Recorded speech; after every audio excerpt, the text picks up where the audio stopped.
Baik, selamat pagi. Assalamualaikum warahmatullahi wabarakatuh. Hari ini kita akan melanjutkan materi yang sudah disampaikan kemarin terkait fluida statik, yaitu kondisi di mana fluida itu berada dalam kondisi diam.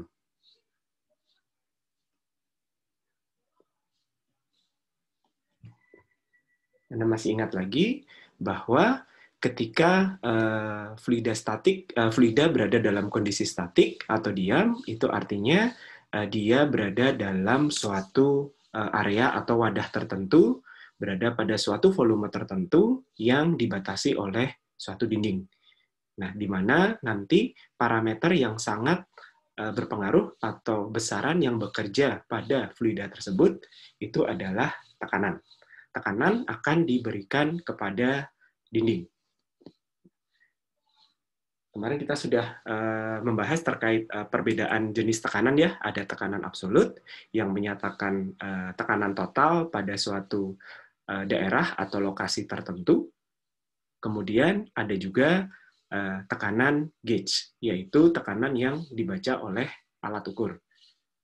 Alat ukur membaca tekanan pada suatu lokasi dengan cara membandingkan nilai tekanan absolut dari lokasi atau sistem tersebut dibandingkan dengan tekanan atmosferik udara luar. Sehingga tekanan gauge sebetulnya menunjukkan beda tekan antara yang diukur secara absolut dikurangi dengan tekanan udara luar. Nah, tekanan udara luar ini nanti akan dipengaruhi oleh ketinggian lokasi tersebut, seberapa jauh atau seberapa tinggi dari permukaan air laut. Nah, kalau Anda melakukan pengukuran tekanan pada daerah lokasi di daerah yang sejajar dengan permukaan air laut, maka Anda bisa nyatakan tekanan pada lokasi tersebut itu adalah sebesar 1 atm. Anda ingat lagi bahwa tekanan ini satuan standarnya itu adalah Pascal. Pascal ini adalah Newton per meter persegi. Kemudian kalau 1 atmosfer berarti nilainya adalah sekitar 101.000 Pascal. Oke, itu adalah yang sudah kita pelajari kemarin. Nah, kemudian besaran yang terkait tekanan pada fluida statik ini adalah sebutannya adalah tekanan hidrostatik, yaitu tekanan suatu fluida yang dipengaruhi oleh ketinggian. Anda ingat lagi bahwa tekanan diberikan oleh fluida, ini nanti akan dipengaruhi oleh ketinggian ya, artinya makin dalam posisi fluida tersebut dari permukaan, atau makin dalam ya, makin tinggi atau makin dalam posisi dari fluida tersebut dari permukaan, maka tekanan yang diberikan oleh fluida tadi akan semakin besar. Nilainya berapa? Nilai absolutnya itu adalah sebesar tekanan atmosferik ditambah Rho dikalikan G dikalikan H. Rho adalah densitas fluida, G adalah percepatan gravitasi, kemudian H adalah kedalaman posisi fluida tadi. Ini adalah tekanan absolutnya. Sementara tekanan gauge-nya ya berarti dikurangi lagi dengan tekanan atmosferik. Sehingga sebetulnya Rho GH ini menyatakan tekanan gauge.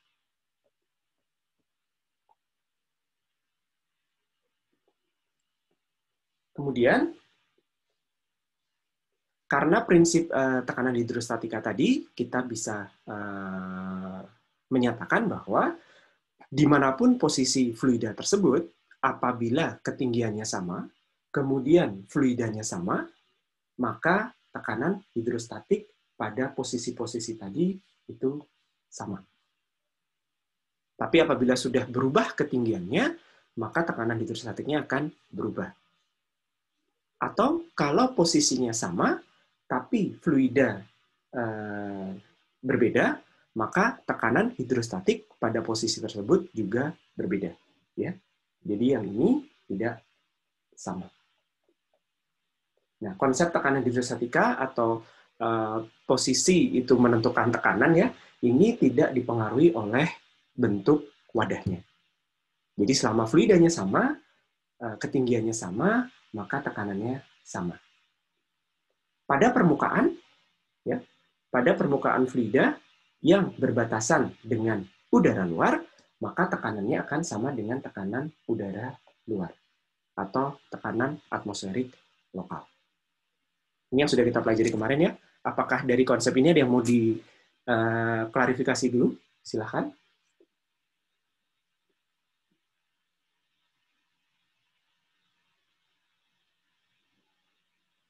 Tidak ada? Kalau tidak ada, kita lanjut. Nah, di sini Anda bisa menggunakan prinsip hidrostatika untuk menentukan densitas atau spesifik gravity dari suatu fluida. Di sini ada contoh, semoga kalian sudah latihan ya di rumah. Nah, ini ada yang namanya manometer, IPAU, atau sering juga disebut dengan manometer.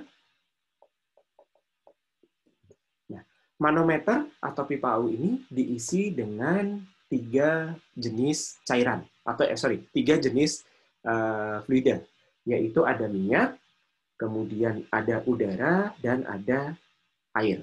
Ini adalah air ya, yang biru ini air. Nah, dalam kondisi statik, ternyata setiap fluida, ini fluidanya tidak saling bercampur, sehingga ada batas-batas yang jelas di antara fluida. Nah, setelah tiga-tiganya masuk ke dalam pipa U ini, ternyata dalam kondisi statiknya, 3 fluida ini membentuk konfigurasi yang seperti terlihat pada gambar.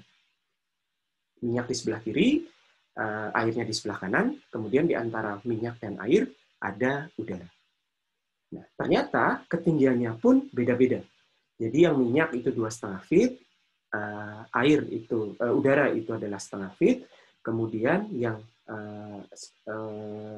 air itu adalah yang 1 feet dari kiri. Kemudian di sebelah kanan ternyata airnya punya ketinggian 3 feet. Nah, dengan konfigurasi ini, Anda diminta untuk menghitung berapa spesifik gravity minyak. Spesifik gravity masih tahu ya, SG minyak berarti Anda membandingkan antara densitas minyak dibagi dengan densitas air.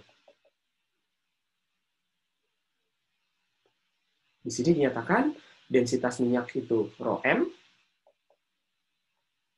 densitas air itu ρA. ρU adalah densitas udara. Sebelum Anda menghitung, saya ingin bertanya, pada posisi mana Anda bisa menyatakan tekanan, maksud saya pilih 2 posisi, di mana tekanan pada kedua posisi itu sama. Sebut saja ini A, ini B, ini C, ini D, ini E, dan ini F.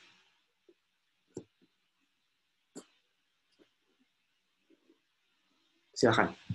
Dengan memahami konsep hidrostatika, pada konfigurasi seperti ini, di mana titik-titik mana yang memiliki tekanan hidrostatika yang sama.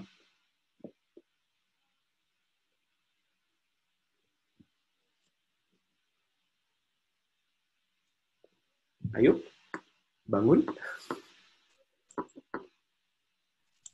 B dengan F. Di mana? C. Dorothea? Agak keras suaranya. Tadi kecil sekali. B dengan F, Pak. B. B dengan F. Atau A sama E juga bisa. B dengan F. Maksudnya ini? Iya.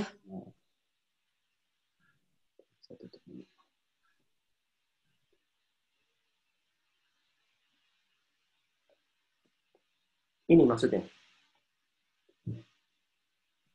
Iya, Pak. Kenapa sama? Karena permukaan air di permukaan airnya sih itu sih aku pikir. Itu dia sama-sama permukaan air. Fluidanya sama. Sama-sama permukaan air. Oke. Oh, maaf, Pak. Pak, maaf saya salah sebut. Maaf. Ya. A sama E. Oke, berarti yang ini direvisi ya. Iya. Berarti ini bukan. Iya.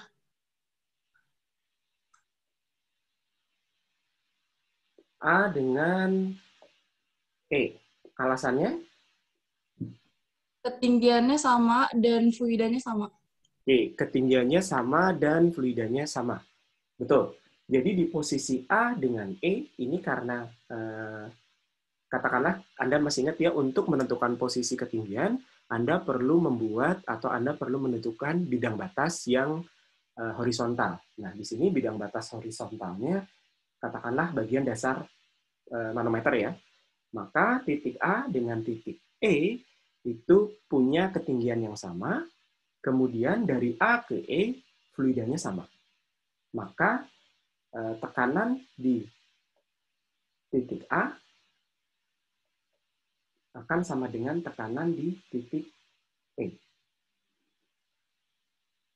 Ada lagi nggak yang nilai tekanannya sama? Pak, kalau misalnya kita ngambil yang B sama yang di sebelahnya gitu, tapi nggak ada hurufnya sih. Maksudnya yang ketinggiannya sama. Titik mana? Titik mana? Misalnya titik B, D. B. ya sama pas di sebelahnya gitu. Kayak paralel gitu. Itu boleh nggak? Maksudnya ini, sebentar.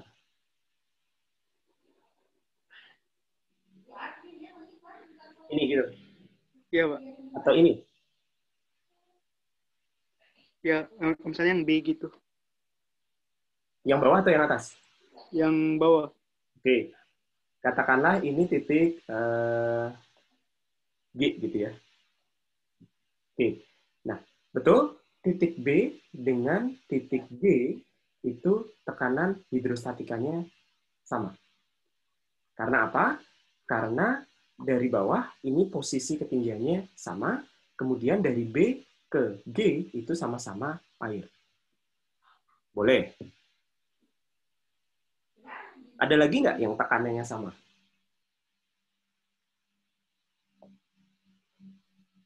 Pak, kalau D dan F itu sama. Agak keras ya suaranya. Kalau D dan F, karena mereka sama-sama terbuka ke udara. Oke. Bagaimana dengan tekanan D dengan F ya? Ada yang setuju sama? Iya, Pak. Alasannya karena sama-sama terbuka ke udara. Harusnya Ada yang tidak setuju sama? harusnya beda kayaknya, Pak. Beda karena? Kalau kita ukur dari tanah gitu, ketinggiannya beda. Oke. Nah, jadi sebetulnya kalau kita lihat dari posisi bawah, posisi D dan F itu jarak dari bawahnya beda. Fluidanya gimana? Fluidanya juga dari D ke F, dia harus lewat minyak, lewat udara, lewat air, sehingga beda. Tetapi Anda lihat bahwa titik D dan titik F itu adalah tepat di permukaan masing-masing fluida, kemudian fluida ini bersentuhan dengan udara luar. Karena ini terbuka ya, pipanya terbuka. Sehingga Anda bisa menyatakan tekanan B sama dengan F. Karena ini bukan dilihat dari sisi hidrostatika, tapi dilihat dari posisi ketika dia bersentuhan dengan udara luar. Betul, bahwa tekanan di D, delta, itu akan sama dengan di F. Karena sama-sama menyatakan tekanan atmosferik lingkungannya. Bisa dipahami ya? Jadi walaupun khusus untuk yang posisi D dan F, walaupun tingginya beda, kemudian fluidanya beda, ini Anda bisa menyatakan tekanannya sama. Ya, kalau selama titik tadi itu menyentuh udara luar ya, atmosferik lokal, ini sama. Beda dengan yang B. Anda lihat ya, B itu kan juga bersentuhan dengan udara. Betul kan? Nah, ini bukan udara luar, tapi udara yang terjebak di antara minyak dan air. Karena dia terjebak, berarti pada ketinggian C, posisi C itu sudah punya tekanan hidrostatika. Akibat apa? Karena minyaknya punya ketinggian. Kemudian di posisi B, ditambah tekanan hidrostatika dari udara, karena udaranya juga punya ketinggian. Tapi posisi B dengan posisi G itu sama tekanannya. Bisa dipahami ya?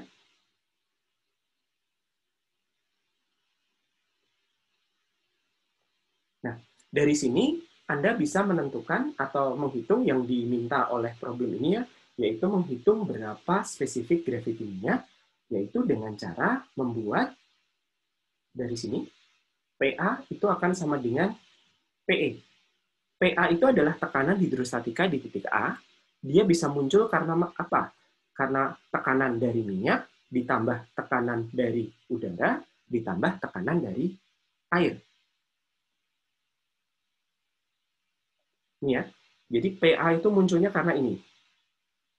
Tekanan hidrostatika dari sini, dari atas ke bawah. Sementara PE itu munculnya dari sini.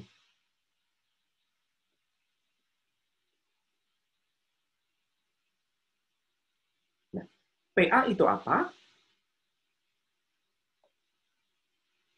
PA itu berarti tekanan atmosferik atau tekanan di titik C, tekanan di titik D, sama ya.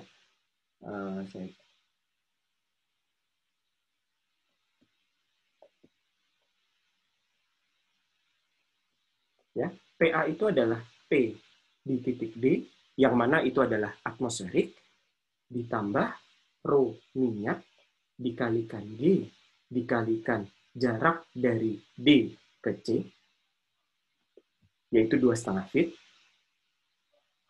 ditambah rho udara, dikalikan G, dikalikan jarak dari C ke B, yaitu 0,5 feet, ditambah rho, air tadi simbolnya apa? Rho A ya, dikalikan G, dikalikan jarak dari B ke A. Itu adalah PA, tekanan hidrostatik di titik A. Jangan lupa tekanan hidrostatik tetap dipengaruhi oleh tekanan atmosferik. Sementara yang P, tekanan di titik E, itu adalah tekanan di titik F. Ini juga atmosferik. Ini atmosferik ya. Ini juga atmosferik. Ditambah rho air dikalikan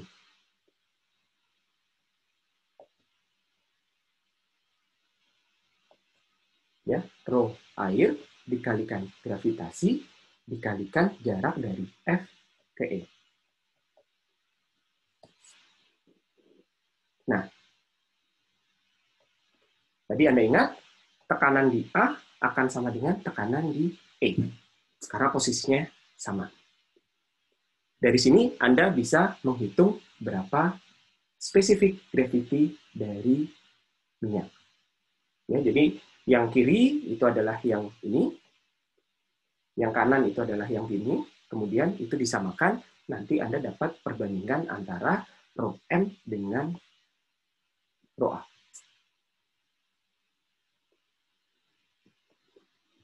Oke, ada yang mau ditanyakan dulu?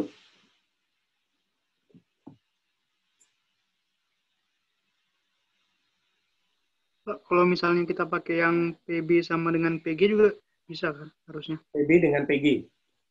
Ya, jadi di PB-nya itu cuma ada 2 fluida gitu. Boleh, sama saja. Berarti Anda harus ngitung F sampai G ya. F sampai G itu berarti ya 3 feet dikurangi 1 feet. Ini adalah 2 feet. Sama saja, sama saja.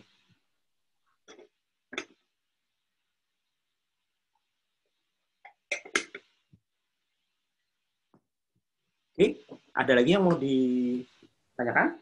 Ya, Anda boleh menggunakan yang Pak mau bertanya. Ya. Untuk kan kalau tekanan hidrostatika itu untuk fluida cair. Tapi kalau untuk udara terjebak di yang ada di sana kita masih bisa pakai rumus rho GH ya Pak. Jadi Meskipun tidak hanya itu. fluida cair, walaupun namanya hidrostatika ya, tapi untuk fluida gas pun itu Anda bisa menerapkan konsep hidrostatika. Jadi hidrostatika kan pada intinya tekanan fluida yang diam karena dipengaruhi oleh ketinggian. Nah, besarnya apa? Besarnya akan bergantung pada densitas dari si fluida.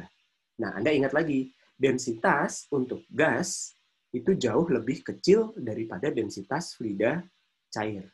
Nah, makanya efek hidrostatika pada fluida gas itu jauh lebih kecil daripada fluida cair.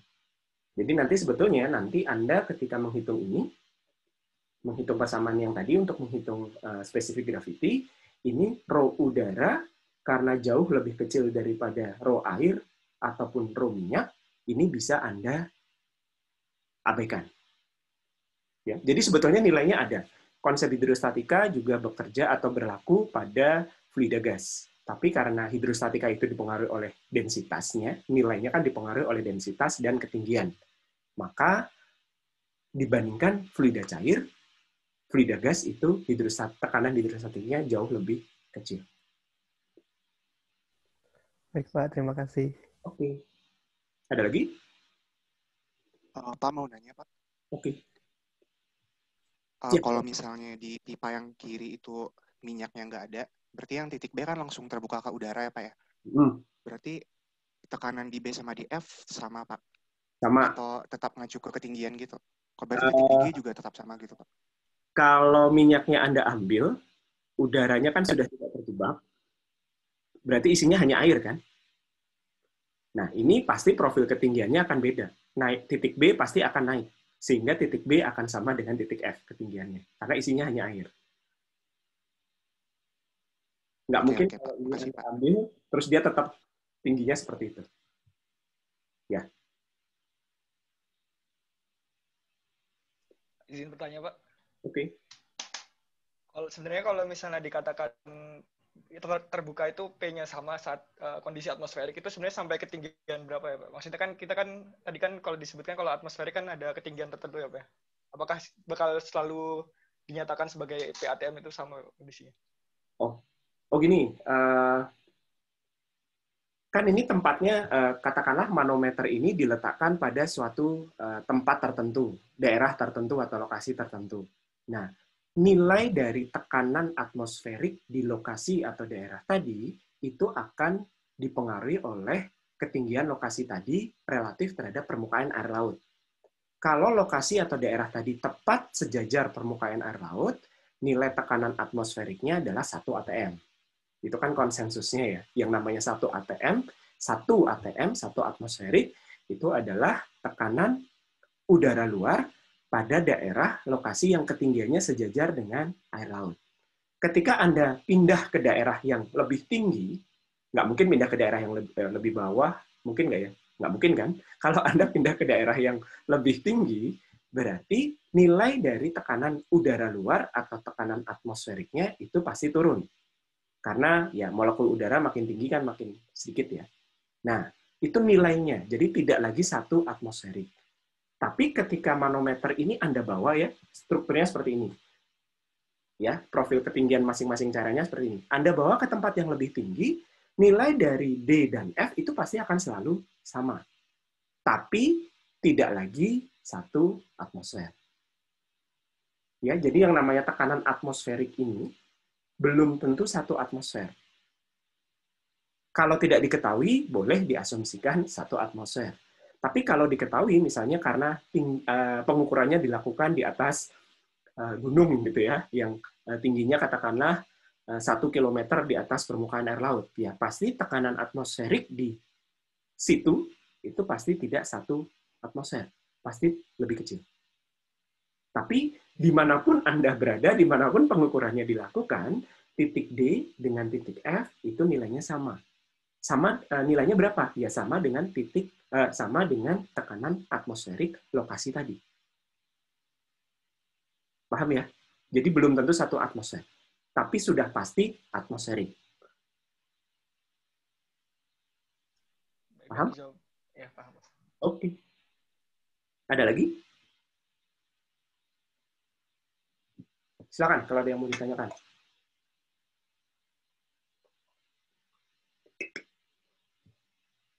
Oke, kalau tidak ada, kita lihat ke latihan soal berikutnya. Oke, di sini ada suatu kontainer ya, kontainer yang sambung menyambung itu isinya ada minyak di sebelah kanan, kemudian nyambung ke pipa, kemudian di dalam pipa itu ada raksa, jadi ada minyak, ada raksa, kemudian nyambung lagi ada air. Oh, sebelum pindah ke sini. Yang sini udah ada yang hitung belum nilainya?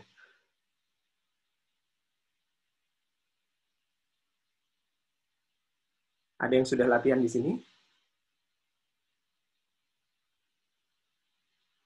Belum ada. Tolong nanti dihitung ya. Oke, sekarang yang kedua adalah sistemnya seperti ini.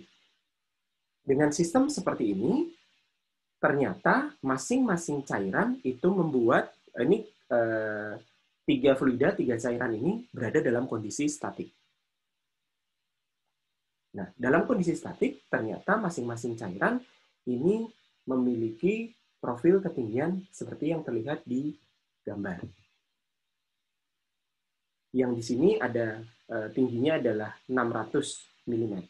Ini sampai titik tengah pipa ini ya. Kemudian di sebelah kanan airnya itu punya ketinggian 200 mm terhadap garis tengah pipa yang sebelah kiri. Kemudian di tengah-tengah itu profil raksanya seperti itu. Dan yang di kanan adalah di kontainer yang berbentuk lingkaran. Ini dipenuhi oleh minyak dengan ketinggian yang tertera pada gambar. Di sini Anda diminta untuk menghitung berapa tekanan absolut, tekanan mutlak ya, tekanan mutlak pada titik A. Titik A itu di mana? Di sini.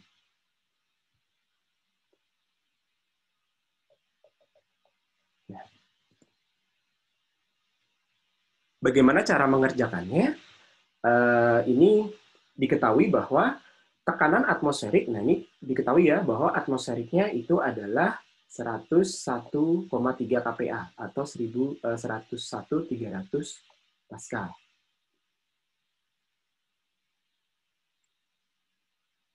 Nah ini daripada bingung, ini sebenarnya menyatakan rho-nya gunakan yang 9,79 kg per meter per second kuadrat, maaf. Ini G-nya. Kemudian densitas airnya langsung saja gunakan 1000 kg per meter kubik.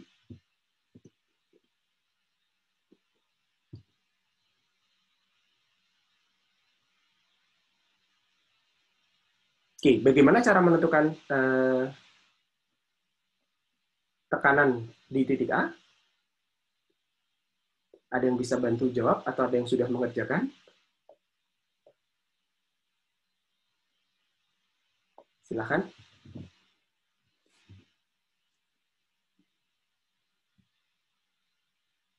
Bisa menjelaskan cara perhitungannya? Atau gini, titik-titik mana yang memiliki nilai tekanan hidrostatik yang sama?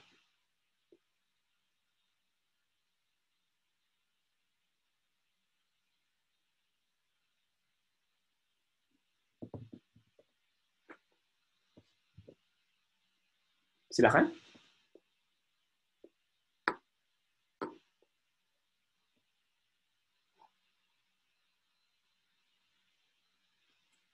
Kalau enggak, saya panggil nih.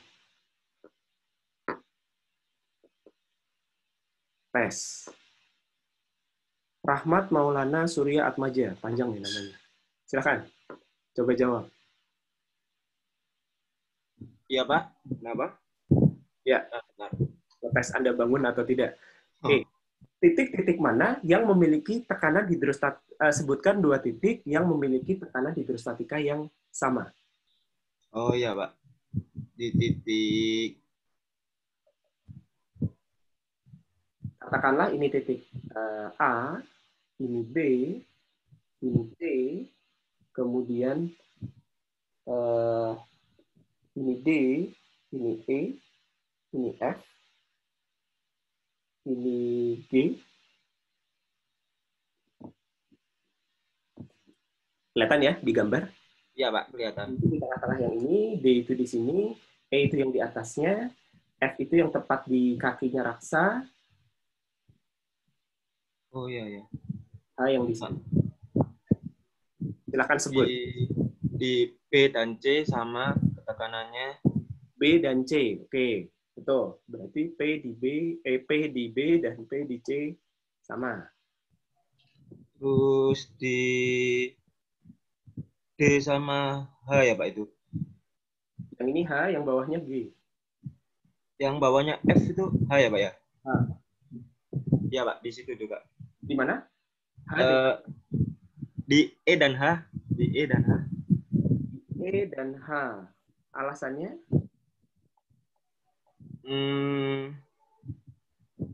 Ketinggiannya sama. Oke. Fluidanya sama nggak?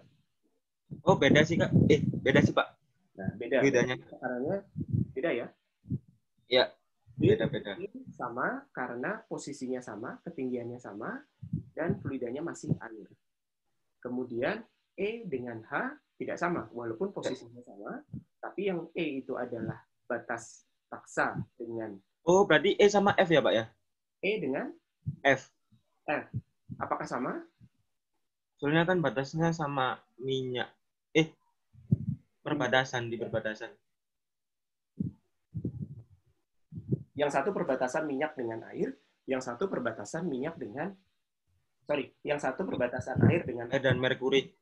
Yang satu raksa dengan minyak. Ya. Di situ, Pak. Jadi sama nggak PE dengan PF? Menurut saya sih sama sih, Pak. Soalnya perbatasan.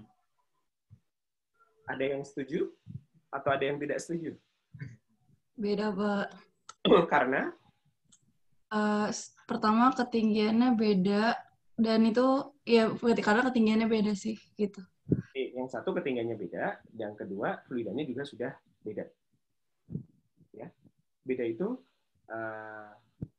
yang satu adalah minyak air, yang satu adalah, yang satu adalah raksa air, dan yang satunya lagi adalah raksa minyak.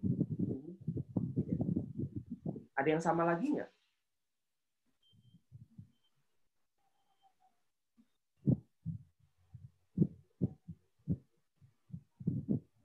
D dengan G, apakah sama? D dan... Beda, Pak. Beda ya? Oke. Jadi Anda bisa paham ya?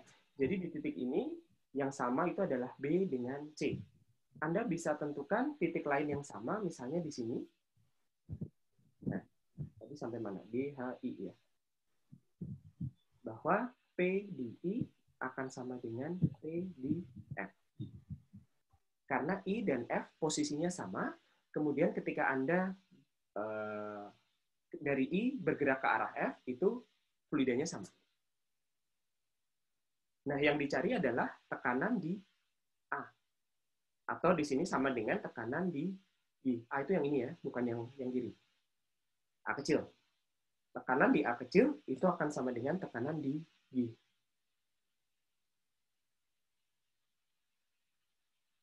Oke. Nilai yang ini itu akan sama dengan atmosferik. Katakanlah di sini ini. Berarti 101.300 Pascal.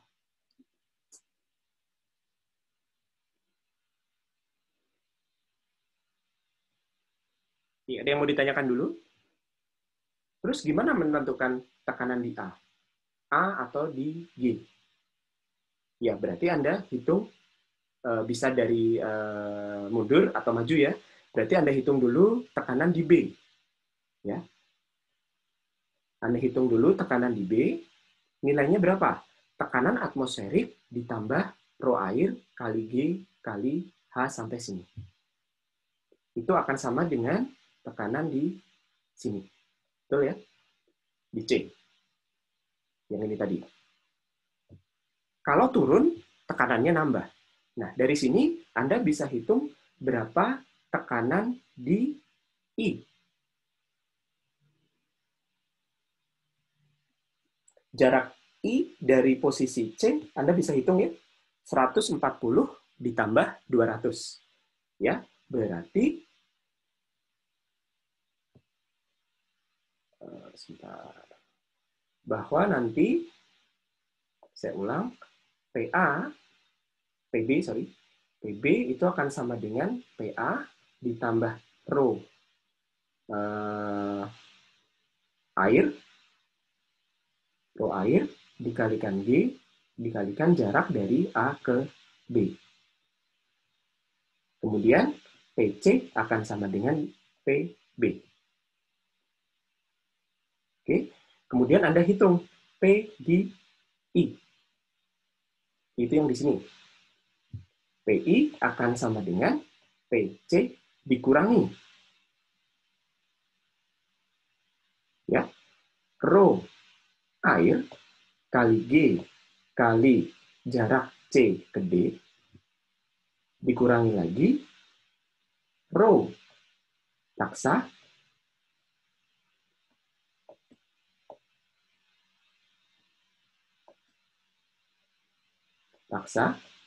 dikalikan gravitasi dikali jarak dari bukan ke CD ya, sorry. Ini bukan CD tapi CE. Ya, dari jarak C yang bawah ini sampai titik batas ini. Nanti dikurangi rho raksa dikalikan G kali jarak E ke I. Nanti PI itu akan sama dengan PF. Betul nggak? Nah, nanti tinggal dicari PG atau tekanan titik A tadi adalah PF ditambah rho minyak kali gravitasi dikalikan jarak dari F ke I.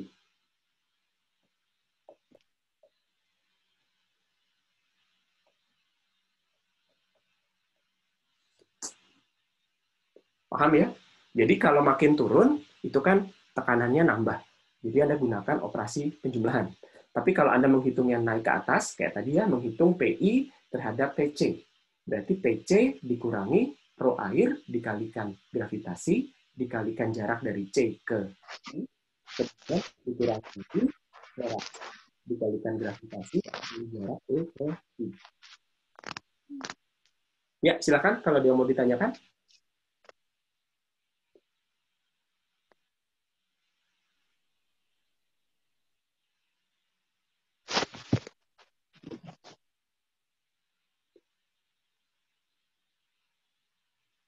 Ada yang mau nanya? Atau sudah cukup jelas? Atau masih bingung?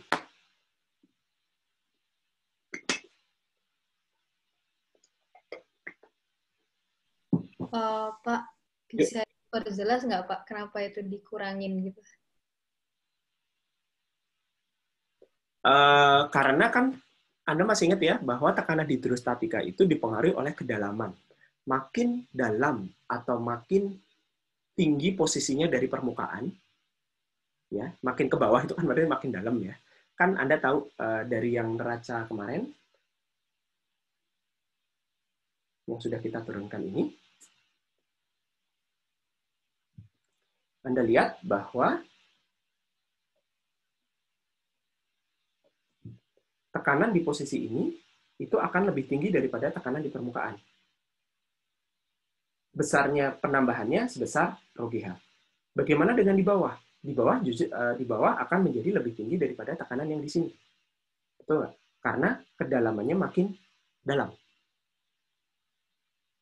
Jadi hidrostatika, tekanan hidrostatika itu akan naik nilainya kalau posisi kedalaman posisinya itu semakin dalam, makin ke bawah kan makin dalam ya.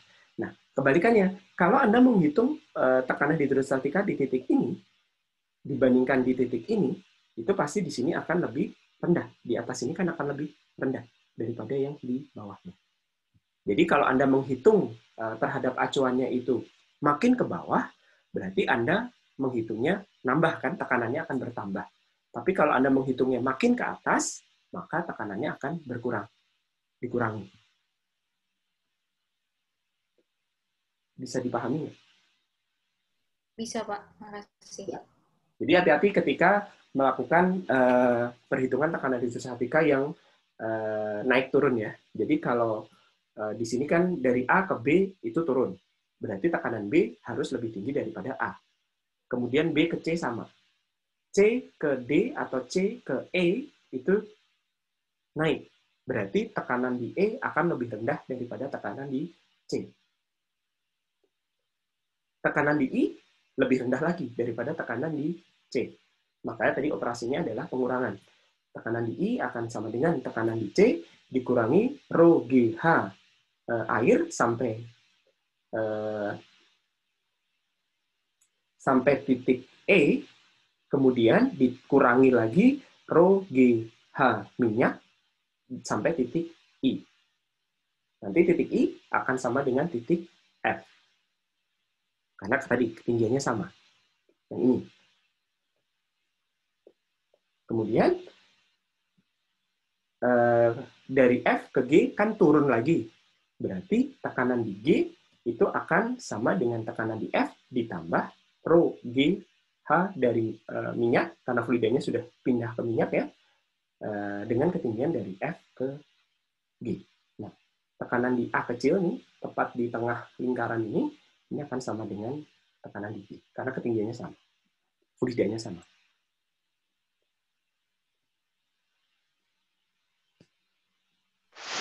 Bapak mau nanya, Oke.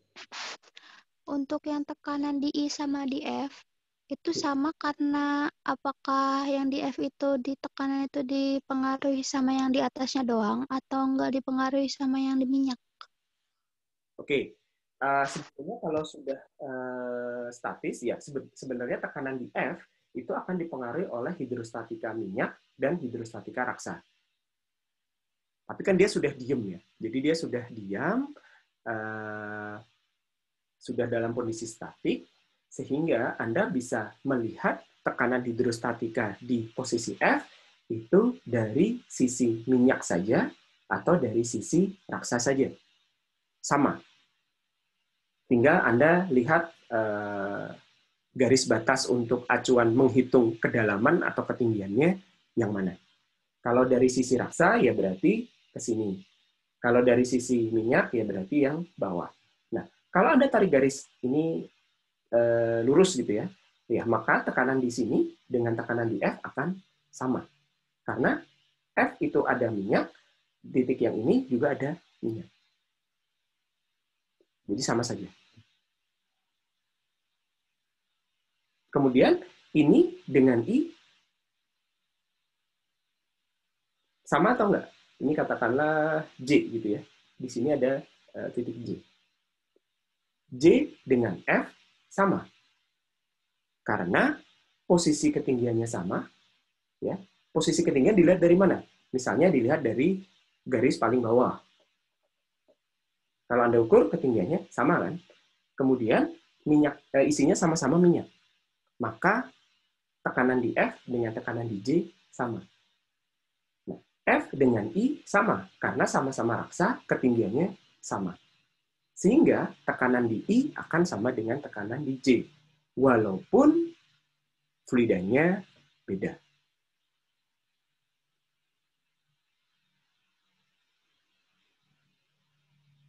Paham ya?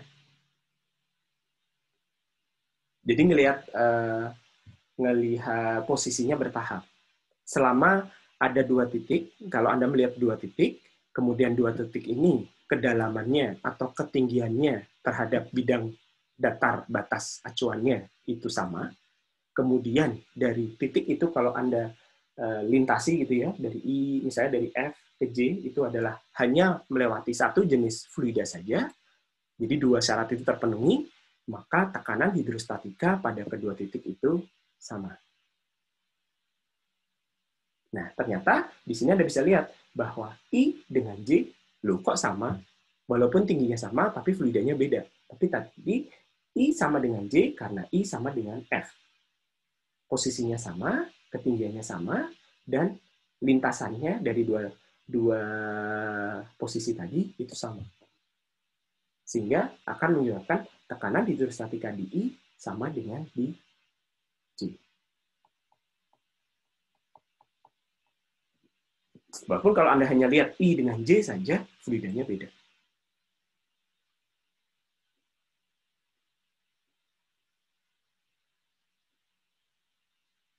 Paham?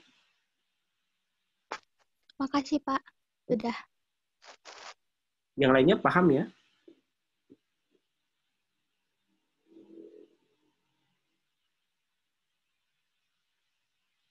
Oke.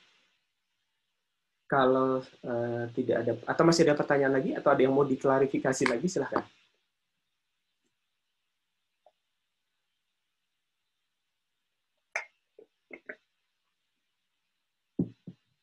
Oke, kalau tidak ada, sebenarnya kemarin sudah kita bahas ketika menurunkan persamaan tekanan hidrostatika. Nah, sekarang kita sedikit ulang lagi ya. Di sini kita mau menentukan atau kita mau membuat persamaan neraca gaya. Yang namanya neraca, Anda sudah dapat kuliah neraca sampai mana? Baru sampai sistem multi apa? Multi unik, multi komponen itu. Paling nggak Anda masih ingat ya, persamaan umum neraca itu apa? Persamaan umum neraca massa? Aliran masuk dikurang akumulasi akan sama dengan masuk kurang keluar. Kalau tidak ada reaksi. Kalau ada reaksi ditambah yang terbentuk karena reaksi, kurangi yang terkonsumsi, gitu ya, karena reaksi. Sudah masuk ke neraca massa dengan reaksi belum? Belum, Pak. Belum, Pak. Abaikan dulu. Oke. Jadi di mana-mana yang namanya neraca itu persamaannya seperti itu, bahwa akumulasi itu akan sama dengan, kalau biasanya dalam bentuk laju ya, laju akumulasi itu akan sama dengan laju masuk dikurangi laju keluar ditambah yang terbentuk dikurangi yang terkonsumsi. Kalau tidak ada reaksi berarti ya tinggal laju masuk dikurangi laju keluar. Nah, sama dengan neraca gaya. Yang namanya neraca gaya ya berarti akumulasi gaya itu akan sama dengan gaya yang masuk ditambah gaya yang dikurangi gaya yang keluar. Ya. Jadi sigma gaya atau akumulasi gaya itu akan sama dengan gaya yang masuk dikurangi gaya yang keluar. Nah, syarat untuk bisa membuat namanya neraca kan ada yang masuk, ada yang keluar. Berarti Anda harus bisa mendefinisikan ini masuk kemana atau keluarnya keluar dari mana, gitu kan? Nah, Anda harus menentukan, kemarin saya sudah sebutkan, harus bisa membuat yang namanya kontrol volume atau bidang batas volume, yaitu suatu bidang volume berarti kan 3 dimensi ya, suatu bidang 3 dimensi yang Anda buat, Anda tentukan, kemudian dalam bidang itu Anda melakukan peneracaan massa atau peneracaan gaya. Jadi masuk keluar ya, masuk dari kontrol volume tadi, kemudian keluar dari kontrol volume tadi. Nah, di sini Anda lihat ada kontrol volume yang bentuknya kotak. Ya, jadi bidang batas volumenya itu kotak.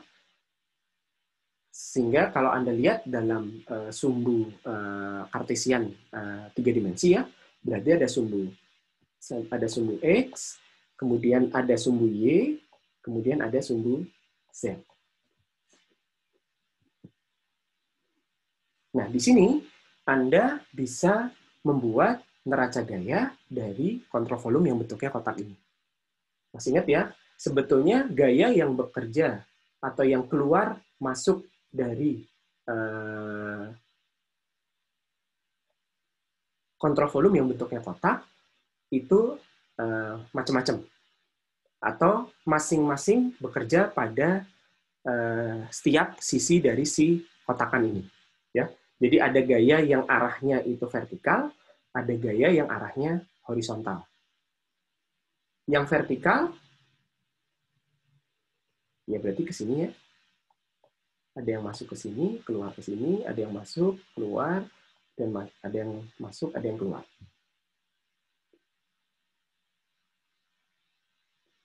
Oke, bagaimana dengan arah yang arahnya horizontal, maaf, yang arahnya horizontal ini?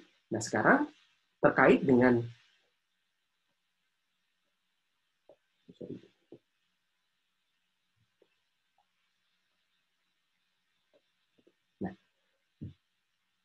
di sini untuk gaya yang arahnya horizontal, mendatar, ini semua sigma gayanya itu akan 0. Ya. Jadi sigma gayanya akan 0. Kenapa 0? Karena antara gaya yang masuk dan gaya yang keluar itu sudah saling meniadakan. Gayanya gaya apa? Gaya tekan. Kalau kita ngomongin hidrostatika atau fluida statik, itu kan gaya yang bekerja itu adalah gaya tekan. Ya, jadi gaya tekan yang diberikan pada fluida, ini fluida yang Anda buat batas volumenya, gaya tekan yang diberikan pada fluida, kemudian gaya tekan yang diberikan oleh fluida yang arahnya horizontal, itu semua 0. Sigmanya sudah 0. Saling meniadakan. Nah, sementara kalau yang arahnya vertikal itu berarti begini ya. Nah, ini selain gaya tekan, itu ada yang namanya gaya berat. Oke, nah di sini kita mendefinisikan untuk arah gaya,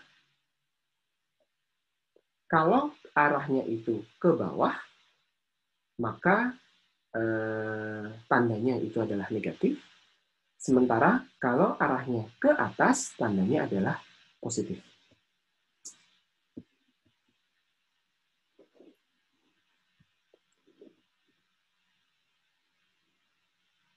Oke, dari atas itu ada gaya yang menekan ke bawah.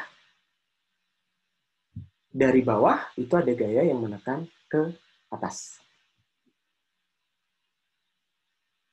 Di sini adalah sumbu Z, ya, titik ini adalah titik Z, sehingga di sini disebutnya, dinotasikannya adalah PZ, kemudian yang di atas notasinya adalah PZ plus delta Z. Segini itu delta Z. Di sini dia menekan pada luasan delta Y kali delta Z. Di sini juga luasannya ada, sorry. Salah ya.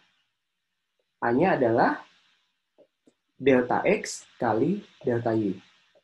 Di sini A-nya juga delta X kali delta Y. A itu adalah luas penampang yang tegak lurus arah tekanan.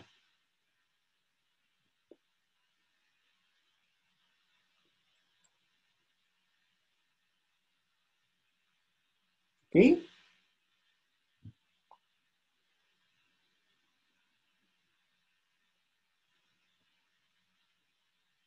Notasinya bisa dipahami ya. Oke.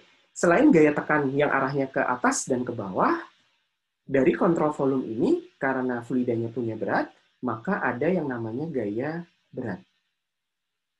Gaya berat itu adalah massa dari si kontrol volume dikalikan percepatan gravitasi. Massa dari si kontrol volume itu adalah densitas dari fluidanya dikalikan volumenya dikalikan gravitasi. Di mana volume adalah delta X kali delta Y kali delta Z.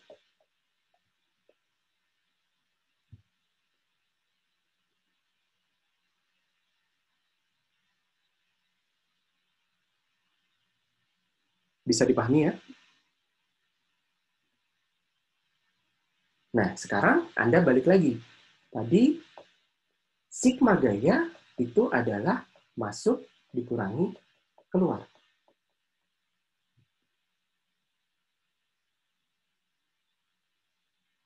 Nah, kemudian, nah di sini hati-hati ya, walaupun sebutannya adalah masuk dikurangi keluar, Anda lihat arak panahnya. Di sini Anda bisa buat sigma gaya itu adalah P yang positif yang ke atas ya, PZ dikalikan A, kemudian dikurangi PZ plus delta Z dikalikan A, dikurangi FW. Betul nggak?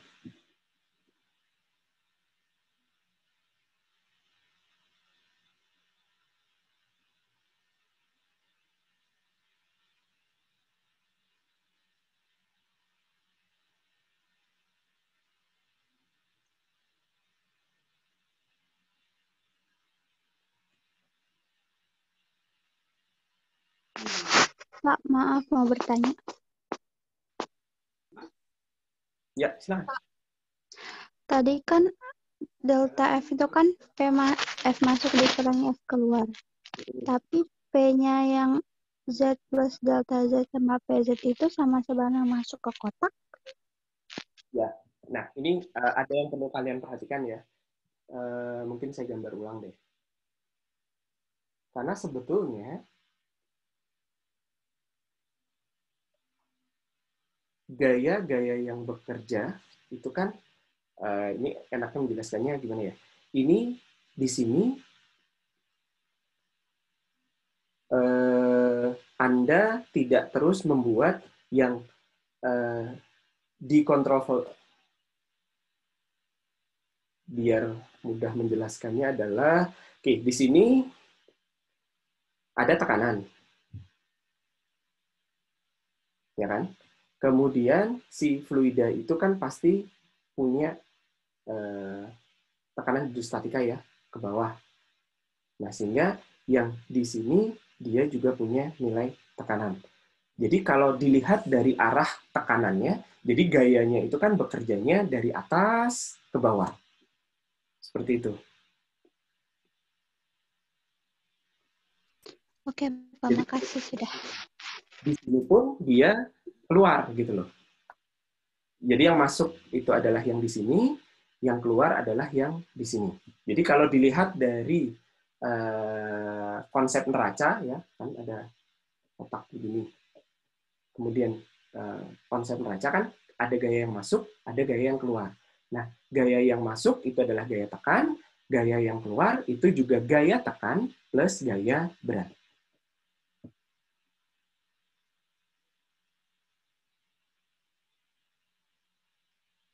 Jadi sebetulnya kalau dilihat dari arahnya itu seperti itu.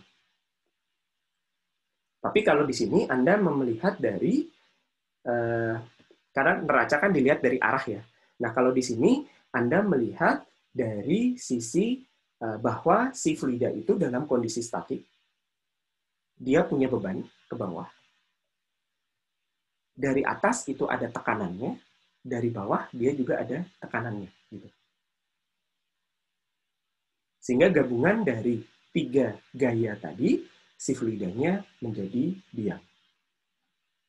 Makanya dibuat gaya yang arah, kalau dari sisi arah gayanya, di sini Anda lihat, kalau arahnya itu adalah ke bawah, itu adalah negatif, ke atas positif.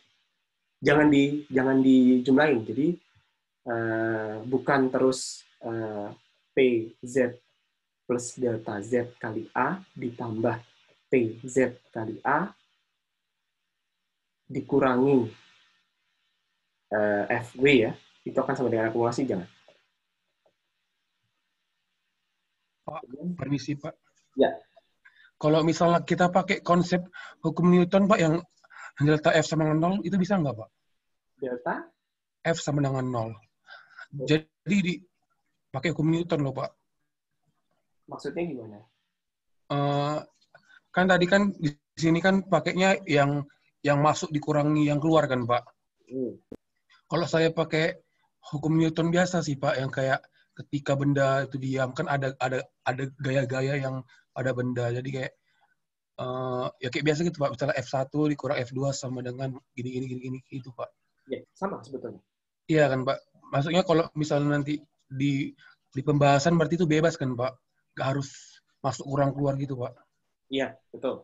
Bebas. Jadi kalau di sini Anda menyatakan notasi positif dan negatifnya itu dari arah gaya dengan menyatakan bahwa gayanya arahnya seperti yang ada di gambar. Bahwa yang menekan ke atas, dari atas itu kan menekannya ke bawah, yang dari bawah menekannya ke atas, kemudian tambah satu gaya berat. Oke Pak, terima kasih Pak.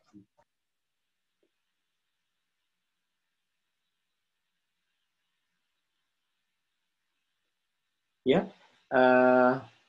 walaupun sebetulnya kan gini ya, masuk, kurangi keluar.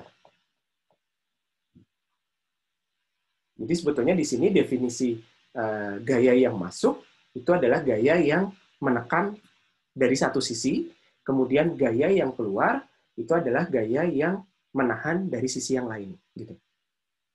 Mungkin seperti itu lebih bisa dipahami ya. Jadi jangan bingung dengan arah tanda panahnya.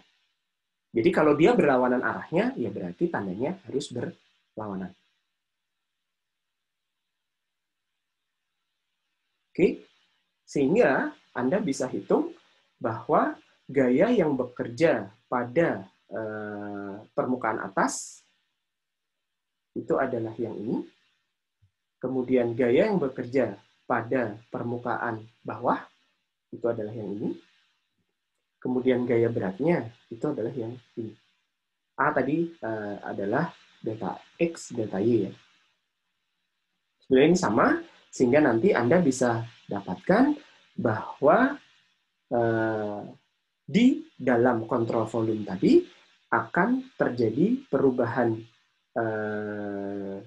gaya sebesar, atau akan terjadi perubahan tekanan, karena sudah dibagi dengan luas penampang ya, perubahan tekanan sebesar densitas dan gravitasi. Artinya apa? Jadi di sini maksud dari persamaan ini adalah ketika posisinya sudah bergeser dari atas ke bawah, ini kan mengalami perubahan delta Z ya. Jadi delta Z-nya makin lama makin besar. Jadi makin ke bawah, delta Z-nya makin besar, maka perubahan tekanan terhadap perubahan posisi itu akan sebanding dengan densitas kali gravitasi. Akan sama dengan densitas kali gravitasi. Atau perubahan tekanan itu akan sama dengan perubahan ketinggian sebanding karena dia dikalikan densitas kali gravitasi. Minus untuk menunjukkan bahwa makin ke atas tekanannya semakin turun. Makin ke bawah tekanannya semakin tinggi. Bisa dipahami?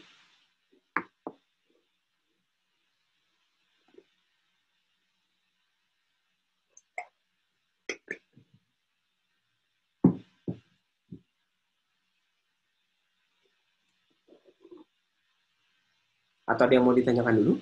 Silakan. Oke, kita lanjut ya. Nah, ini contoh neraca gaya ya, neraca gaya yang bekerja, aplikasi penerapan neraca gaya. Ini contohnya adalah gaya yang bekerja pada tanggul. Jadi ini ada air, di dalam tanggul ada air, kemudian airnya ini dibatasi oleh suatu dinding. Dinding itu punya ketinggian, ketinggiannya adalah D, kemudian dia punya lebar, lebarnya adalah W. Di bagian luar dinding, ini adalah udara.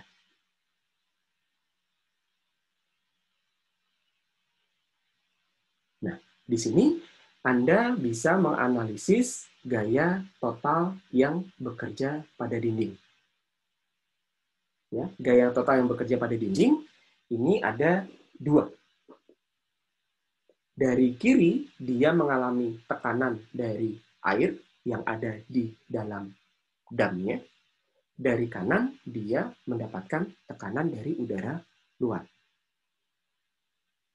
Nah, tekanan yang ada di air, airnya diem ya, berarti dalam kondisi statik. Nah, tekanan yang ada di dalam air, ini akan dipengaruhi oleh apa? Atau tekanan yang diberikan oleh air ke dinding, ini akan dipengaruhi oleh tekanan hidrostatika dari si air. Tekanan hidrostatika berarti makin dalam air, tekanan yang diberikan oleh air ke dinding itu akan semakin besar. Ya, makanya Anda bisa lihat makin ke bawah sebetulnya panjangnya anak panah ini menunjukkan bahwa makin ke dasar dam, tekanan hidrostatika dari si air makin besar, tekanan yang diberikan oleh air ke dinding akan semakin besar.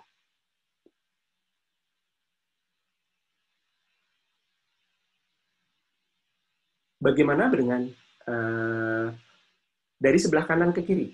Dari sebelah kanan ke kiri, tekanan yang dialami oleh dinding itu munculnya dari udara luar. Nah, udara luar ya berarti nilai tekanannya berbeda nggak di semua bagian dinding? Kalau yang di kiri kan beda ya, karena dipengaruhi oleh kedalaman air. Kalau yang di sebelah kanan,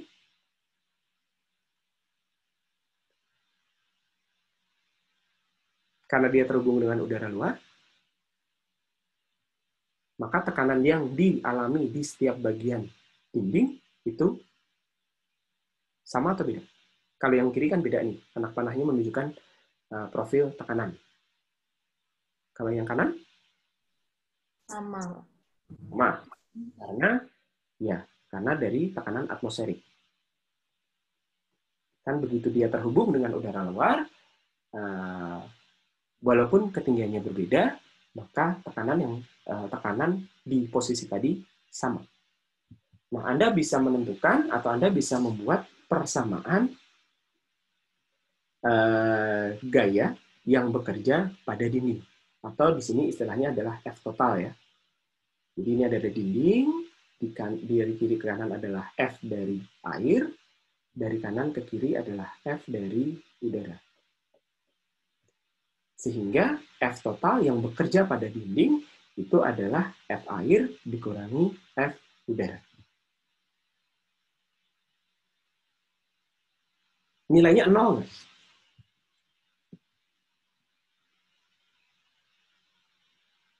Kan dindingnya nggak gerak ya, dindingnya nggak goyang-goyang gitu. Nilainya 0 nggak F total ini? Kalau F total adalah F air dikurangi F udara samping. Harusnya 0, Pak. Yakin? Setuju? Kalau aku enggak, Pak. Setuju, Pak. Yang setuju 0 boleh menyampaikan pendapatnya atau alasannya? Karena kalau ada gayanya, kalau tidak 0, temboknya akan bergerak, Pak. Oke, yang tidak setuju alasannya? Tapi kan temboknya kan kayak apa ya? Kayak nempeli apa ya? Kayak tahu kayak pohon yang ditanam begitu. Kalau pohon didorong kan, kalau gayanya nggak pas untuk mendorong kan, pohonnya nggak akan gerak. Gimana sih? Oke. Jadi pasti ada gaya tapi nggak sampai batas. Begitu. Oke. Diterima pendapatnya. Ada yang mau berpendapat lagi? Baik setuju maupun tidak setuju?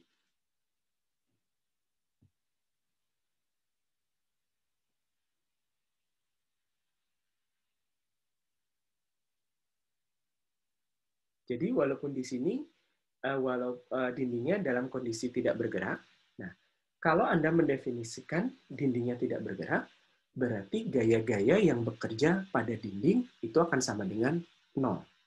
Betul kalau dari situ.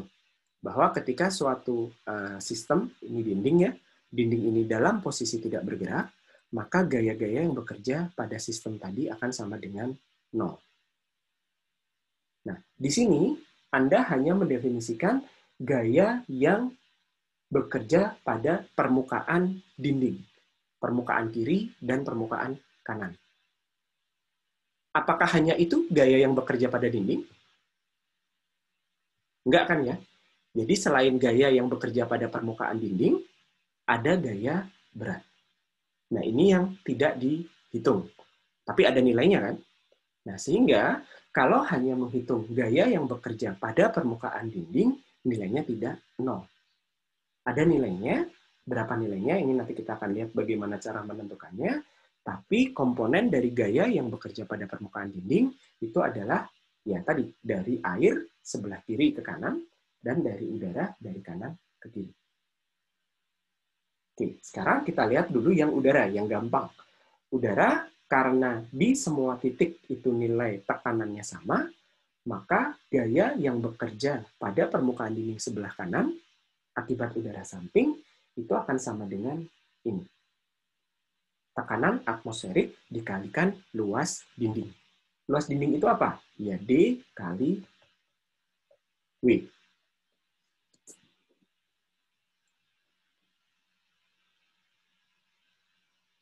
Paham ya? Gampang kalau yang itu.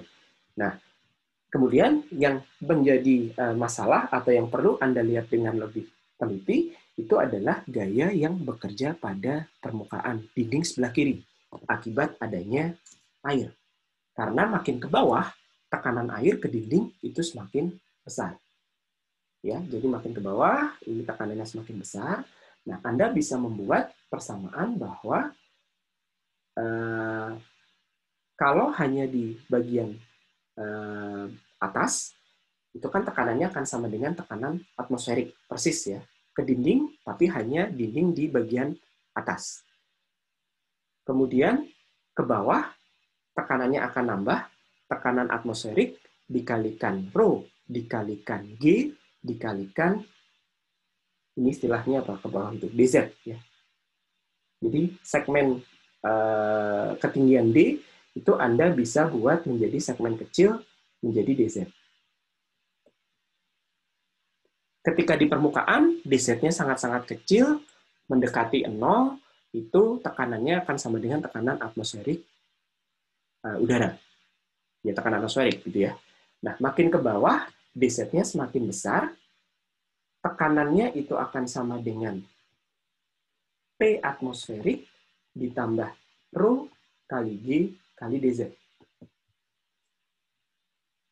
Luasnya akan sama dengan W lebarnya dikalikan dz.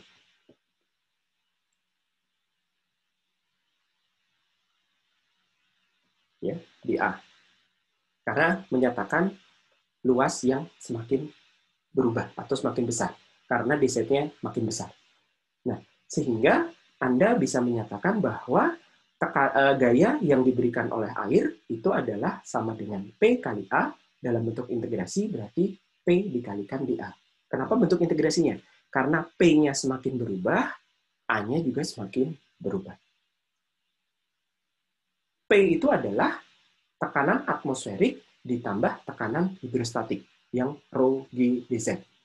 Sementara A-nya adalah, dA-nya adalah W kali dz. Ini adalah tekanan hidrostatik. Nah, tekanan atmosferik, kalau ini Anda integralkan ya, berarti Anda akan, ini notasinya ternyata jadi DH, bukan DZ ya. Oke, tahu sama tahu saja ya. Jadi di sini, dari integrasi yang persamaan ini, Anda bisa jabarkan bahwa gaya yang diberikan oleh air itu akan sama dengan tekanan atmosferik dikalikan luas penampang, jadi diintegrasikan satu, kemudian yang kemudian ditambah integral tekanan hidrostatik. Integral tekanan hidrostatik itu adalah rho G H dikalikan W dH.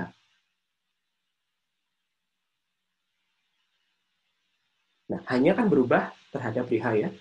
Sehingga di sini Anda bisa integralkan menjadi rho G W, jadi yang nilainya konstan itu dikeluarkan, integral H dH.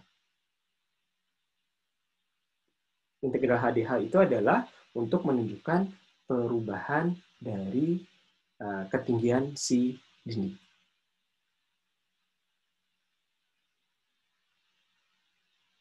Oke, sehingga kalau Anda menghitung gaya total sama dengan gaya air dikurangi gaya udara, maka Anda bisa dapatkan gaya total itu adalah sebesar ini. Karena yang rho ATM hilang ya, rho ATM kan dikurangi. Ini hilang.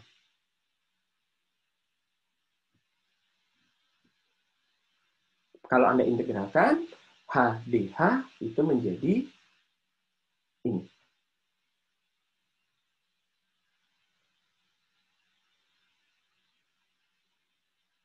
Setengah D kuadrat.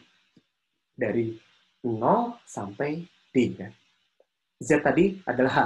Ini notasinya emang agak berubah ya. Di sini pakai Z, di sini kemudian pakai DH. Ini maksudnya DH.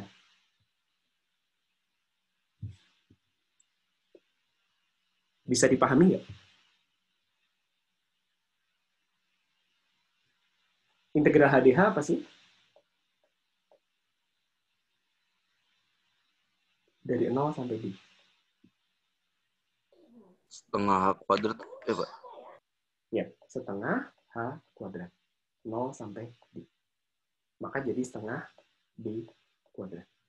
Maka gaya total ini adalah selisih gaya samping kiri, gaya samping kiri dikurangi gaya samping dari kanan. Ini adalah setengah dari ini.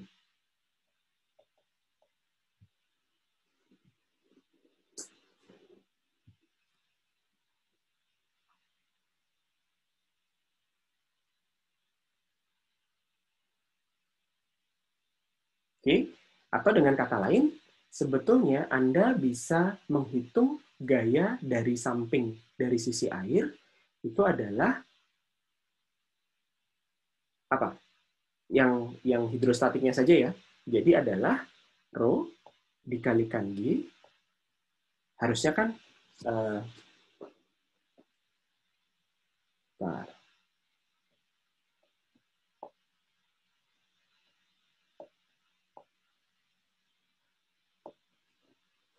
jadi P hidrostatika kan selisih ya.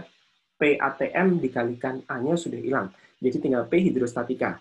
Tapi P hidrostatika oleh si air itu kan nilainya berubah-ubah. Jadi kalau mau menghitung untuk keseluruhan dinding di mana tingginya berubah, artinya nanti luasan dinding juga berubah, kan F sama dengan P dikalikan A. Ya, ini akan sama dengan densitas air dikalikan G.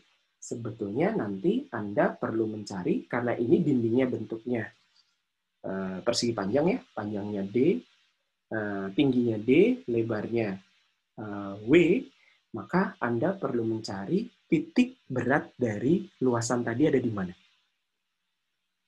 Karena di titik berat tadi menunjukkan rata-rata dari tekanan yang diberikan oleh si fluida. Masih ingat ya? Jadi kalau ada begini, katakanlah begini, titik beratnya ada di mana? Ini D, ini W.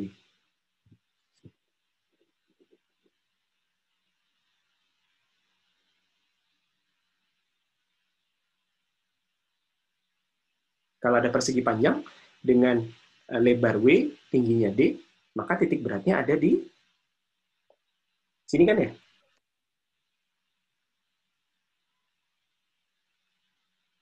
Iya, Pak. Betul ya?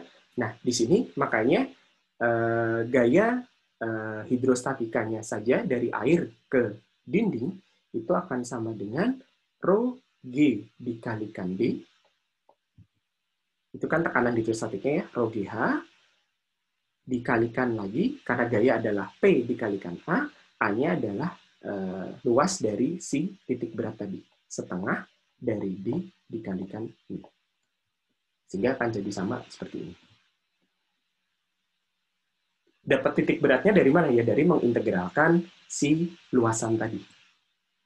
Kan sebetulnya di persamaan yang ini kan Anda mengintegralkan tekanan hidrostatika terhadap luas. Bisa dipahami nggak? Atau ada yang masih bingung?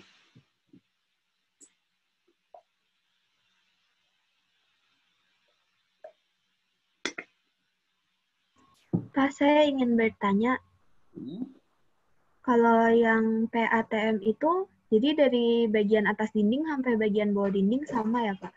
Yang dari kanan ke kiri, dari udara luar? Iya. Ya, sama. Kalau gitu PATM yang dari kanan ke kiri itu sama PATM yang di atas air itu sama? Sama. Karena kan dua-duanya terhubung udara luar. Kalau misalnya ada dua wadah gitu, tapi jumlah airnya sama, jumlah airnya berbeda, yang berhubungan sama udara, dua-duanya sama PATM-nya, Pak.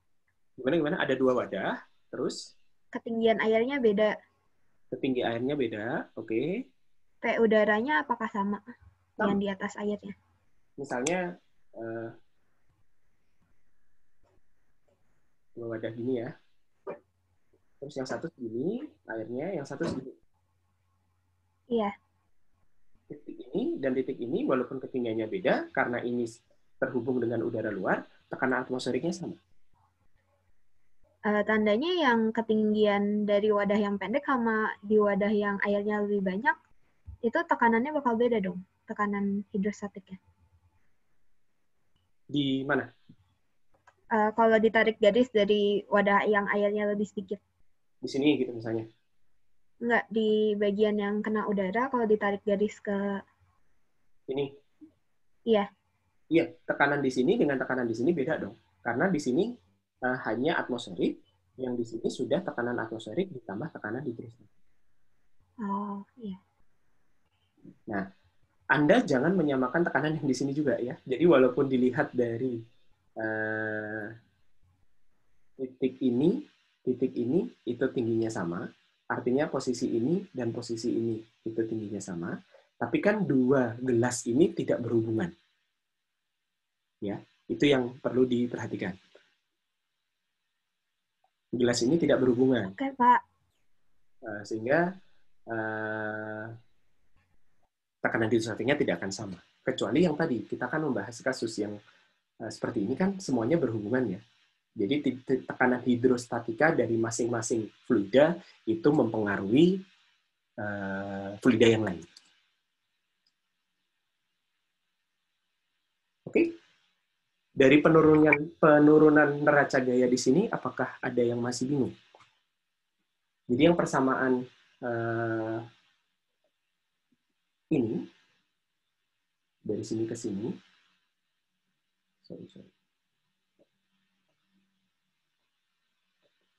persamaan dari ke sini, ini adalah untuk menghitung gaya air dari kiri ke kanan.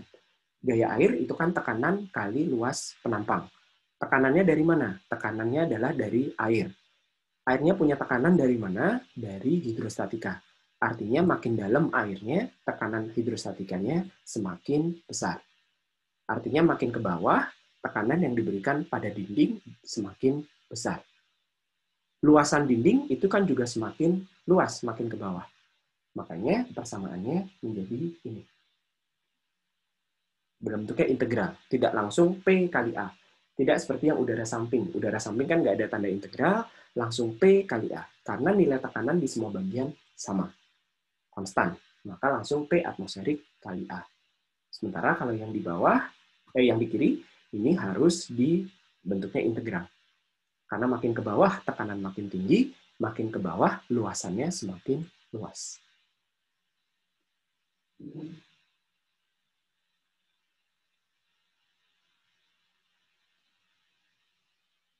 Oke? Ada yang mau ditanyakan dulu nggak? Nah, sekarang, silakan. Untuk kasus udara, apakah benar-benar dia tidak ada perubahan tekanan, Pak? Soalnya kalau misalnya kita lihat, di daerah pantai, tekanan udara itu lebih tinggi dibandingkan di daerah pegunungan. Berarti tekanan udara itu sebenarnya meningkat dari pegunungan ke pantai. Berarti kalau misalnya di kasus dam ini, udaranya dari permukaan sampai ke dasar itu harusnya ada peningkatan. Tapi apakah diabaikan gitu ya, Pak? Ya, ini berarti memang perubahan ketinggian dindingnya itu tidak signifikan. Jadi tinggi dinding, oke lah Kalau pegunungan dan pantai itu kan beda ketinggiannya berapa sih? Kan sangat-sangat tinggi ya. Tinggi gunung berapa? Mungkin nyampe gitu ya, 1 kilometer gitu. Nah, kalau di sini ketinggian dinding itu relatif lebih kecil dibandingkan perbedaan ketinggian gunung dengan pantai. Sehingga Anda masih bisa menyamakan berapa tekanan di bawah dinding dengan tekanan di atas dinding. Atau tekanan di permukaan air, ini kan di sini ya, dengan di tekanan di sini, dengan tekanan di sini, udaranya itu masih relatif sama, diabaikan. Ya, kecuali memang ini sangat-sangat tinggi ya. Jadi memang perubahan ketinggiannya memang sangat-sangat besar, sehingga nanti di sini Anda juga harus membuat persamaan gaya untuk udara samping itu sama dengan yang air. Tapi kan sebetulnya... Berarti dia ada perubahan, cuman karena terlalu kecil, perubahannya diabaikan. Betul. Plus, densitas udara itu kan jauh lebih kecil daripada densitas air. 1/1000-nya gitu kan. Jadi dalam perhitungan, walaupun itu nanti Anda hitung gitu ya, Anda integralkan, Anda hitung, angkanya itu akan jauh lebih kecil daripada gaya yang dari air. Sehingga bisa diabaikan. Oke, baik Pak. Terima kasih. Dan ini nilainya akan sama ya. Jadi nanti Anda sebetulnya untuk menentukan gaya total yang bekerja pada dinding tanggul atau dinding dam ini, munculnya hanya tinggal dari gaya hidrostatikanya saja. Gaya atmosferik, tekanan atmosferik dikalikan luas dinding, itu saling meniadakan. Sudah saling meniadakan. Jadi tinggal yang ini saja. Ngitung gaya hidrostatikanya, berarti kan tekanan hidrostatikanya dikalikan luasnya. Tekanan hidrostatikanya selalu berubah terhadap ketinggian, luasnya juga selalu berubah terhadap ketinggian. Makanya bentuknya integral. Ngitung yang paling gampang adalah kalau Anda bidang luasnya itu diketahui, maka Anda bisa menghitung berapa gaya hidrostatika yang bekerja pada keseluruhan luas tadi dari gaya hidrostatika total.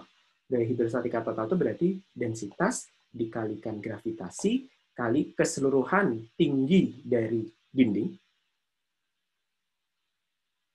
Ya, bukan gaya hidrostatika total. Mungkin istilahnya lebih tepat gaya hidrostatika maksimum ya, karena yang paling dalam gitu kan.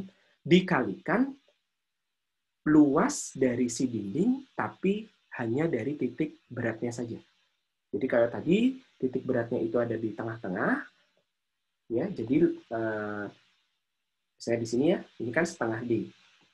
Berarti luasnya adalah setengah D dikalikan W. Jadi gaya hidrostatika total yang bekerja pada keseluruhan bidang dinding itu adalah gaya tekanan hidrostatika yang paling tinggi dikalikan luas rata-rata. Luas rata-rata itu dilihat dari di mana titik berat si dinding terhadap ketinggian. Titik acuan nolnya mana? Ya di atas, karena kan Anda ngitungnya tadi dari atas. Kalau ternyata nanti misalnya bentuknya kotak, tapi titik beratnya tidak di tengah, katakanlah di 3/4 sini, ya berarti nanti ini 3/4 luasnya. Tapi karena kotak ya titik beratnya kan pasti di tengah ya.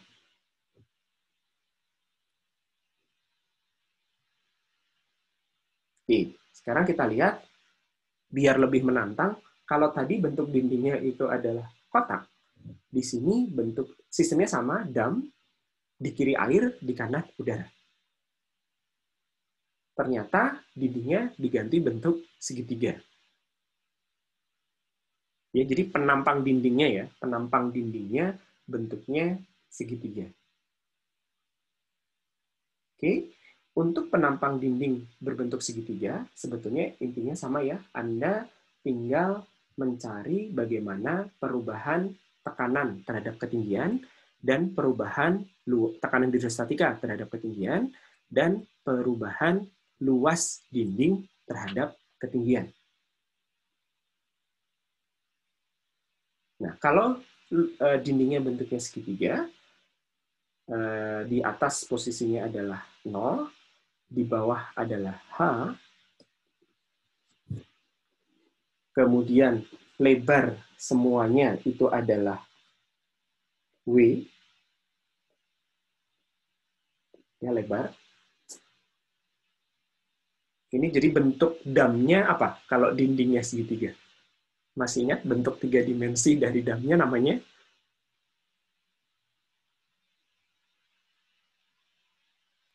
Kerucut. Bukan. Apa? Prisma, Pak. Prisma, Pak. Prisma atau limas? Limas kayaknya. Masih ingat nggak nama-nama? Jadi kayak Prisma itu bukan atas bawah sama ya? Ya, bentuknya kayak tenda tapi dibalik. Itu apa? Limas. Limas. Kan? Kayak genteng rumah gitu ya. Ya, jadi bentuk damnya adalah limas segitiga, dindingnya menjadi segitiga, tingginya adalah H, lebarnya adalah W. Nah, dari sini Anda bisa membuat luasan dalam bentuk integral. Jadi makin ke bawah itu luasannya semakin besar, sama seperti yang kotak tadi. Tapi di sini Anda punya hubungan bahwa H sebagai atau W sebagai fungsi H. Jadi kalau makin ke bawah hanya itu H besar itu total tinggi dari segitiga. H kecil itu adalah tinggi sembarang dari segitiga tapi relatif titik nolnya dari atas gitu ya. Jadi DH itu adalah menyatakan ketinggian, DW adalah menyatakan lebarnya.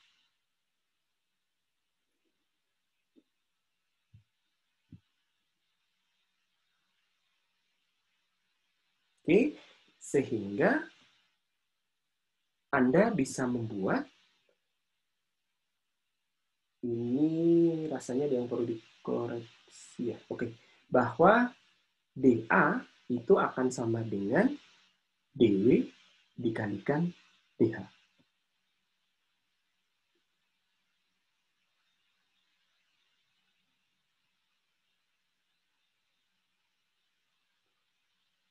Oke.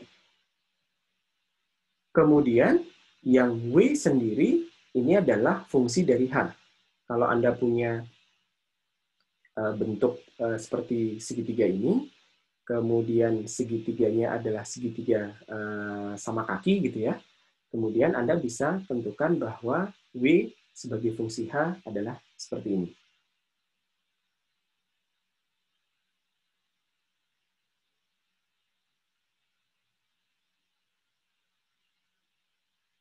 Oke. Nah, di sini sebentar. Ini rasanya ada yang perlu dikoreksi di persamaan integrasi yang sebelah kanan, tapi saya lupa. Sebentar ya. Atau ada yang mau melihat persamaan ini, bisa mengkoreksi? Sebentar.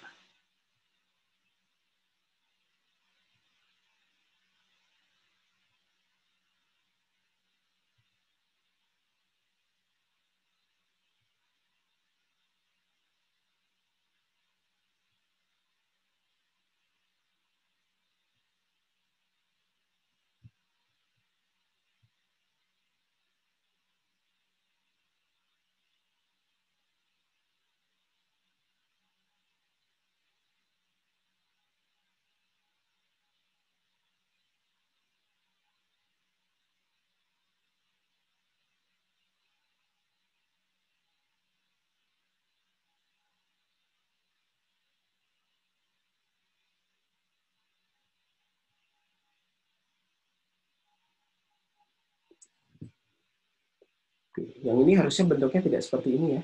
Jadi harusnya menjadi DA itu akan sama dengan integral W dH. Dari 0 sampai H. Jadi ini belum muncul H di sini. Nah, W-nya sendiri Anda lihat dari persamaan yang ini.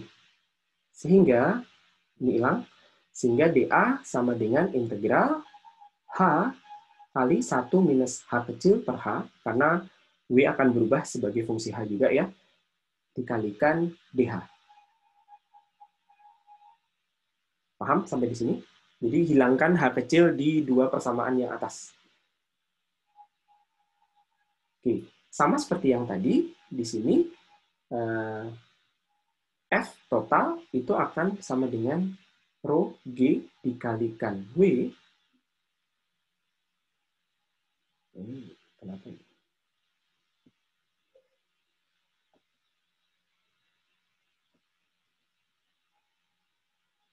F itu akan sama dengan rho G dikalikan H integral apa? dA kan ya, jadi integral H 1 minus H per H besar dH. Nah, karena hanya ini juga merupakan nilainya berubah, maka masuk ke dalam persamaan. Nah, nanti bagaimana cara menentukan nilai integrasi ini? Ya, nanti tergantung posisinya ada di mana, kemudian H kecilnya berapa, H besarnya berapa. Atau kalau di sini Anda ada yang ingat nggak kalau segitiganya adalah segitiga sama kaki, titik beratnya ada di mana? Nanti titik berat itu posisinya ada di mana dari atas. H0-nya kan di atas. Kemudian dari titik atas, maka nanti lakukan perhitungannya sama ya. F itu akan sama dengan tekanan hidrostatik maksimal, berarti kan rho G dikalikan H dikalikan luas di mana titik beratnya itu berada. Ada yang ingat nggak kalau segitiga sama kaki, titik beratnya ada di jarak berapa dari ketinggian? Kalau tidak salah sepertiga bukan Pak? Dari atas kalau 5 segitiga itu deng Pak? Iya sepertiga kalau nggak salah. Sama kaki, bukan sama sisi. Kita lihat.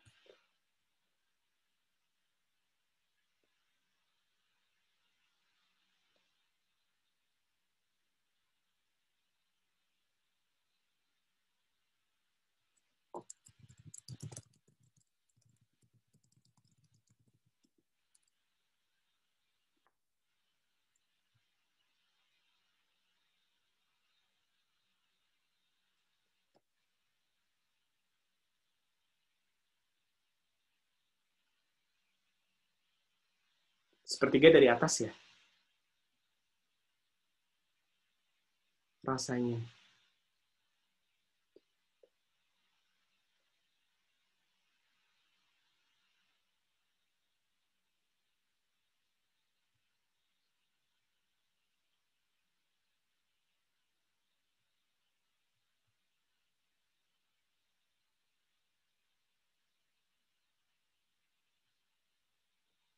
Betul? Jadi, karena titik berat dari segitiga sama kaki itu adalah sepertiga dari atas, maka gaya yang bekerja pada dinding yang berbentuk segitiga itu akan sama dengan rho GH, gaya tekanan hidrostatika yang total ya, paling besar, dikalikan A ini.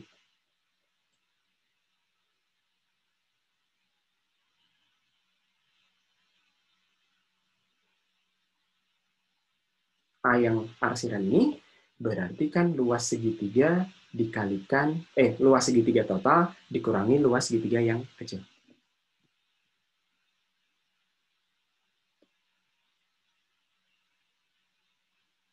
Ada yang mau ditanyakan dulu? Punten Pak, saya mau menanyakan. Pada W, kenapa H kurung 1 min H kecil per H ya Pak ya? Itu dari mana Pak?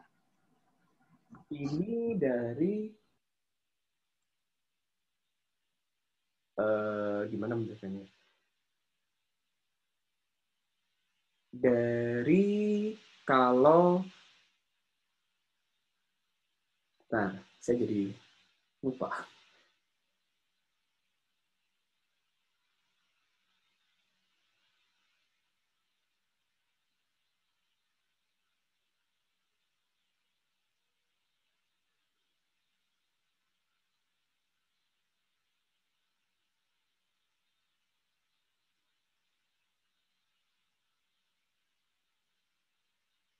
Oh, nah.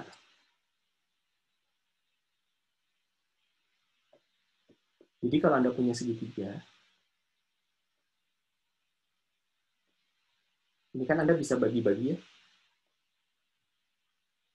Betul nggak? Jadi kalau W ini adalah H, walaupun segitiganya semakin kecil, sudut ini itu kan sama ya. Betul nggak? Jadi nanti kalau Anda dapatkan dari sini, rasio apa? Ini terhadap ini itu apa? Tangan ya? Kalau ini adalah setengah W, ini adalah H, maka tangan dari sudutnya itu akan sama dengan setengah W per H. Itu akan selalu sama. Jadi dari kesebandingan itu. Coba nanti diturunkan lagi. Harusnya sih dapat ini. Baik, Pak. Terima kasih. Oke.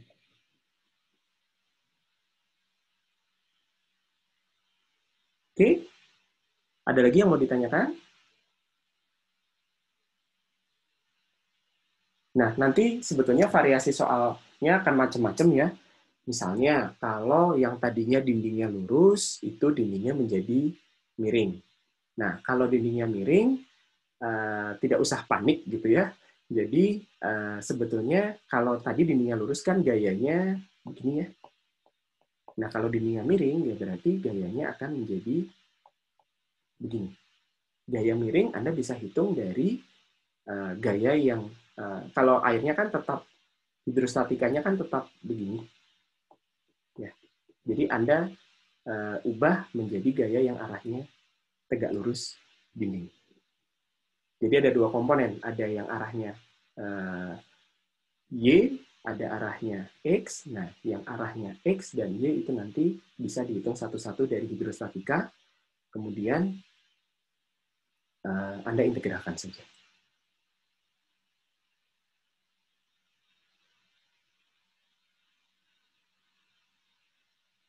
Atau, ya tadi, sebetulnya kalau dindingnya itu tidak, ya dindingnya bentuknya tidak kotak gitu ya, dindingnya bentuknya sembarang, Anda perlu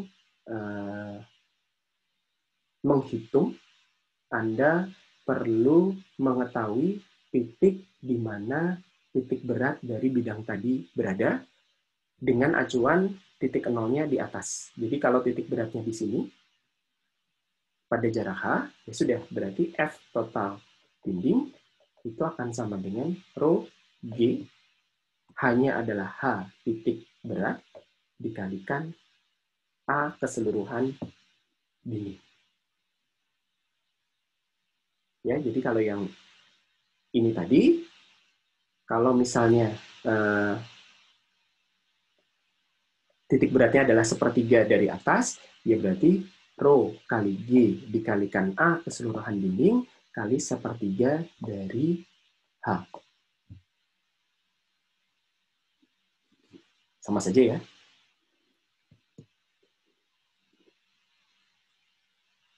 Ada yang mau ditanyakan dulu?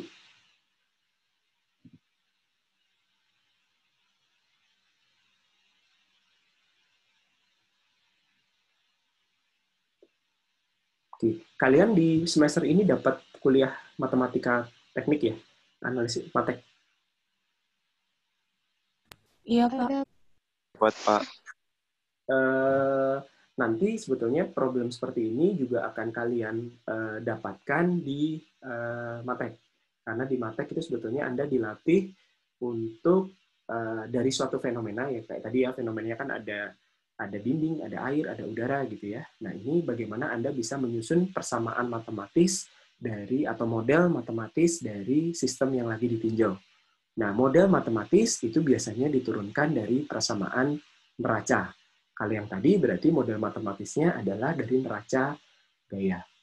Anda bisa menentukan bagaimana gaya-gaya yang bekerja pada dinding.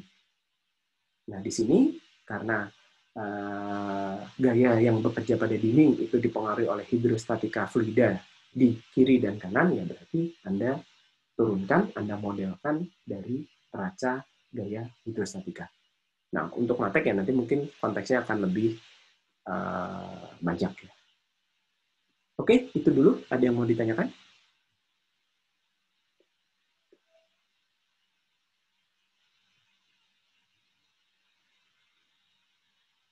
Cukup, Pak.